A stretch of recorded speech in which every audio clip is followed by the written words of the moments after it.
Hi friends, welcome on Yourpedia and ECP. और मेरा जो वीडियो है ये एचपीएससी के मेंस को निकालने का एक इनोवेटिव तरीका जो कीवर्ड्स मेथड है उसके लिए मैंने वीडियो बनाया है और डॉक्यूमेंट में आपका शेयर कर चुका हूँ। ये नेचुरल रिसोर्स जिसमें बहुत बड़ा सिलेबस आपको दिखता है, एचपीएससी में 19 टॉपिक्स हैं, उसमें से एक टॉपिक नेचुरल रिसोर्स का है। उस नेचुरल रिसोर्स के सिलेबस को डी कोड करके उसमें से कीवर्ड्स निकाल के और कैसे आपने आंसर और कैसे आपने तैयारी करनी है उसके ऊपर है। और मेरे को लगता है अगर आप ये फॉलो करेंगे कीवर्ड्स को, सिलेबस के सारे जो टॉपिक्स हैं उनके कीवर्ड्स को याद करेंगे, वो आसान भी है, 10 से 15 दिन में मैनेजेबल है और आप अच्छे तरीके से लिख पाएंगे वहाँ पे आंसर। और कैसे आंसर लिखना है, उसका क्या पॉइंट्स पे फोकस करना है, इसका अलग वीडियो मैंने आपके साथ शेयर किया है, आज ही मेरे ख्याल से वो पब्लिश हुआ है। तो ये 2 वीडियो सुनना कि कैसे कीवर्ड्स को फॉलो करना है और कैसे हमें आगे उन पॉइंट्स को लिखना है एग्जाम के अंदर। तो मेरे को लगता है आपके मार्क्स आ जाएंगे जितने आपको इंटरव्यू के लिए चाहिए। और इसमें क्या है कि अगले 10 दिन फ्रेंड्स अच्छे तरीके से मेहनत करना, जो डॉक्यूमेंट योरपीडिया दे रहा है उसको गो थ्रू करना, उससे आपके होने के चांस हैं। अब कीवर्ड डेफिनेशन होती क्या है, what is the meaning of keyword definition? Keyword smart strategy है किसी भी बेसिकली बहुत बड़े सिलेबस को तोड़ के उसको डी कोड करके उसको अच्छे तरीके से समझने के लिए। आपको 2 तरह के क्वेश्चन आएंगे, एक 10 नंबर का क्वेश्चन आएगा और एक 5 नंबर का क्वेश्चन आएगा, और ऐसे 15 क्वेश्चन आएंगे। 10 नंबर का टिपिकल जो क्वेश्चन है उसको आपने 1 से 1.5 या 2 पेज मैक्सिमम तक लिखना है, और 5 नंबर का क्वेश्चन आधे पेज से 1 पेज के बीच में लिखना है। अगर आपके पास उस क्वेश्चन से रिलेटेड टर्मिनोलॉजीज या कीवर्ड्स होंगे तो आप उन्हीं कीवर्ड्स को डिफाइन करके उन कीवर्ड्स के आसपास चीज़ों को लिख के एक अच्छा आंसर फ्रेम कर सकते हैं। तो basically keywords are the bricks जिनको यूज करके आप बिल्डिंग बना सकते हैं। अब आपको बिल्डिंग बनानी है, एक क्वेश्चन है 10 नंबर का, आपको 10 नंबर के लिए बिल्डिंग बनानी है, तो आपके पास ब्रिक्स होने चाहिए और हर क्वेश्चन के लिए अलग ब्रिक्स हैं, हर क्वेश्चन के लिए अलग आपके कीवर्ड्स हैं, क्योंकि सिलेबस के अंदर आपका जो टॉपिक्स दिए होते हैं हर टॉपिक के लिए कुछ कीवर्ड्स हैं। नेचुरल रिसोर्स के लिए हम वो कीवर्ड्स को तोड़ेंगे। जैसे नेचुरल रिसोर्स जो आपका है उसमें कई टॉपिक्स हैं, एनर्जी रिसोर्स, आपके फॉरेस्ट रिसोर्स, लैंड रिसोर्स, ऐसे अलग अलग रिसोर्सेज हैं और कैसे आपने उसको करना है वो हम देखेंगे। ये एक एनालिसिस किया था 2024 के पेपर का, जिसमें आपने देखा था कि किस में से कितने सब्जेक्ट्स में से कितने क्वेश्चंस आए थे। ये मे भी आपके लिए रेलिवेंट हो, इसको एक बार आपने देख लेना है, यहाँ से आपको आइडिया लग जाएगा किस पे ज़्यादा फोकस रखना है। जैसे ये जो कुछ टॉपिक्स हैं इनमें से ज़्यादा क्वेश्चन आए थे, तो ये environment, pollution control, waste management, environmental legislation, इनमें से ज़्यादा क्वेश्चंस आए थे, तो ये आपको थोड़ा सा डिटेल में आप कर सकते हैं, राइट। और बाकी छोड़ना कोई नहीं है। मैंने आपको बताया था केमिकल इंजीनियरिंग आपने नहीं की है तो केमिकल इंजीनियरिंग छोड़ा जा सकता है, बाकी आपने सारे करने हैं। ये आपको फ्रेंड्स सिलेबस दिए रखा था, ये सिलेबस है आपका जो हरियाणा पब्लिक सर्विस कमीशन का जो सिलेबस है वो आपको ये दे रखा था। अब इस सिलेबस में जितने टॉपिक हैं, अब ये तो syllabus Haryana public service commission ने दिया है। जब आप इस सिलेबस को ऐसे इकट्ठे देखते हो तो आपको पता नहीं चलता कि इस सिलेबस का डिवीजन कैसे है। और जब मैंने इसी सिलेबस को डिवाइड कर दिया अलग अलग कैटेगरीज में, तो देखो मैंने concepts and classification of natural resource निकाल दिया, लैंड रिसोर्स में से ये निकाल दिए, वाटर रिसोर्स अलग कर दिया, फैक्टर इन्फ्लुएंसिंग नेचुरल रिसोर्स को अलग कर दिया, इंटर रिलेशनशिप एंड प्रोडक्टिविटी के साथ जो कंसर्न टॉपिक है वो अलग कर दिए, डायमेंशन ऑफ रिसोर्स मैनेजमेंट अलग कर दिया, फॉरेस्ट रिसोर्स अलग कर दिए, एनर्जी रिसोर्स अलग कर दिया, फूड रिसोर्स अलग कर दिया। तो ऐसे 11 सब टॉपिक बन गए इस पूरे सिलेबस के। Natural resource Haryana public service commission ने आपको इकट्ठा सिलेबस दे दिया है, आप उसको इकट्ठा ना देखें, उसको आप 11 टॉपिक्स में बांटते हैं। जैसे रिसोर्स मैनेजमेंट पैराडाइम्स अलग टॉपिक है, उसी तरीके से फूड रिसोर्स अलग है। अब एग्जामिनर जब पेपर क्वेश्चन जो टर्मिनोलॉजीज है, कीवर्ड्स हैं, अब इन 11 में से कहां से वो 1 क्वेश्चन है 2 क्वेश्चन दे देगा हमें नहीं पता, लेकिन जब वो देगा क्वेश्चन तो आपको कीवर्ड्स यूज करने हैं। कीवर्ड्स के लिए बड़ा इंपॉर्टेंट है कि आप ऐसे पूरे सिलेबस को तोड़ो और उसको टॉपिक्स में, सब टॉपिक्स में बांटो। अब कीवर्ड्स कैसे तैयार करना है, जैसे मैं पहला चैप्टर लेता हूं, concept and classification of natural resources.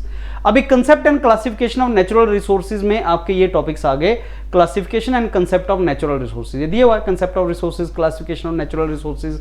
अब मान लो एग्जामिनर ने आपका पेपर यहीं से, क्वेश्चन यहीं से बनाना है, 5 नंबर का या 10 नंबर का क्वेश्चन वो यहीं से बनाएगा, तो आपको इस टॉपिक के लिए टर्मिनोलॉजीज तो चाहिए, कीवर्ड्स तो चाहिए। वो कीवर्ड्स आप कहां से उठाओगे, वो कीवर्ड्स आप यहां से, ये आपको कीवर्ड्स दे दिए कि रिसोर्स होता क्या है। अगर आपने इस क्वेश्चन में, जो क्वेश्चन मैंने नीचे क्वेश्चन भी फ्रेम किया हुआ है, उस क्वेश्चन को आंसर करने के लिए आपको ये पता तो होना चाहिए ना रिसोर्स होता क्या है। Resource is any element of environment that can be used to satisfy human needs and improve quality of life. अगर आपने लाइन लिख दी तो ये रेलिवेंट लाइन है, पेपर चेकर को लगेगा आपने पढ़ा है, आपको नंबर मिलेंगे। और इतने टाइम में आप कीवर्ड्स की डेफिनेशंस को भी याद करके अगर चले गए एग्जामिनेशन में, तो बिलीव मी फ्रेंड्स, आप वहां पे 5 से 10 नंबर के जो क्वेश्चंस आएंगे उनको अटेम्प्ट कर पाएंगे और आप नंबर ले सकते हैं, राइट। तो ये पॉइंट्स रिसोर्स से रिलेटेड। नेचुरल रिसोर्स होता क्या है? नेचुरल रिसोर्स आपने डिफाइन कर दिया। अच्छा, क्लासिफिकेशन कैसे कर सकते हैं हम नेचुरल रिसोर्स की? Renewable resources, non renewable resources, biotic resources, abiotic resources, exhaustible resources.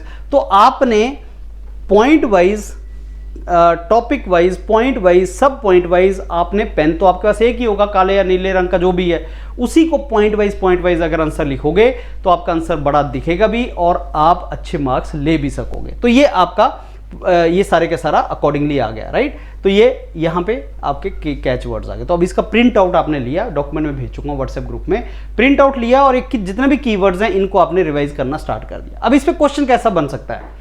Typical question कैसा बन सकता है कि एक्सप्लेन करो concept and classification natural resources का और सस्टेनेबल डेवलपमेंट के लिए इसका सिग्निफिकेंस बताओ। तो इंट्रोडक्शन पार्ट, जो मैं स्ट्रक्चर बताता हूं आपको क्या होना चाहिए, वो इंट्रोडक्शन होना चाहिए। और इंट्रोडक्शन में आपने वो टर्मिनोलॉजीज को यूज करके, कीवर्ड्स को यूज करके डिफाइन कर दिया। इंट्रोडक्शन में पहले ये चीजें बता दी, फिर आपने बता दिया कंसेप्ट ऑफ नेचुरल रिसोर्स क्या है, उसमें भी कीवर्ड्स अगर आप देखोगे यूज हुआ है इसके अंदर। Classification based upon renewability, renewable, non renewable, based upon origin, तो आपने ऐसा बता दिया, based upon availability, based upon, तो पेन तो आपके पास सेम ही कलर का है, डिफरेंस कहाँ डाला है? इस तरह का किनारे लिख दिया, बीच में लिख दिया, पॉइंट लगा दिए, एरो लगा दिए, उसके बेस पे आप डिफरेंस कर सकते हो। फिर कहीं ना कहीं सस्टेनेबल डेवलपमेंट गोल जो फ्यूचरिस्टिक आंसर जो एंड करना है, फ्यूचरिस्टिक पर्सपेक्टिव पे करना है कि सस्टेनेबल डेवलपमेंट गोल इससे रिलेटेड कौन से वाला है। नीचे मैंने सस्टेनेबल डेवलपमेंट गोल भी दे रखे हैं और इंडिया का एफर्ट इसमें क्या है कि नेशनल फॉरेस्ट पॉलिसी अगर कुछ बताती है, नेशनल सोलर मिशन इसके बारे में कुछ बताता है, तो नेशनल पॉलिसीज या डाटा आपने कुछ दे दिया, data, national policies, sustainable development goal, futuristic, ऐसी चीज़ें इम्पैक्ट ज़्यादा अच्छा डालती हैं, वो चीज़ों का इम्पैक्ट पड़ता है, राइट। फिर उसका फैक्टर इन्फ्लुएंसिंग नेचुरल रिसोर्सेज, तो ऐसे चलते जाओ। ये बड़ा डॉक्यूमेंट है फ्रेंड्स, और इस पूरे डॉक्यूमेंट में हमने काफ़ी ज़्यादा वो कवर किए हुए हैं। इसमें अच्छे तरीके से हमने सारे का सारा वो कवर किया हुआ है कि किस तरीके से हमने वो रखना है। तो ओके, सारा हमने कवर किया है टॉपिक। और इसमें अगर मैं अब आपको नीचे लेके चलूँ तो आप यहाँ पे देखेंगे नीचे हमने इसमें सारा जो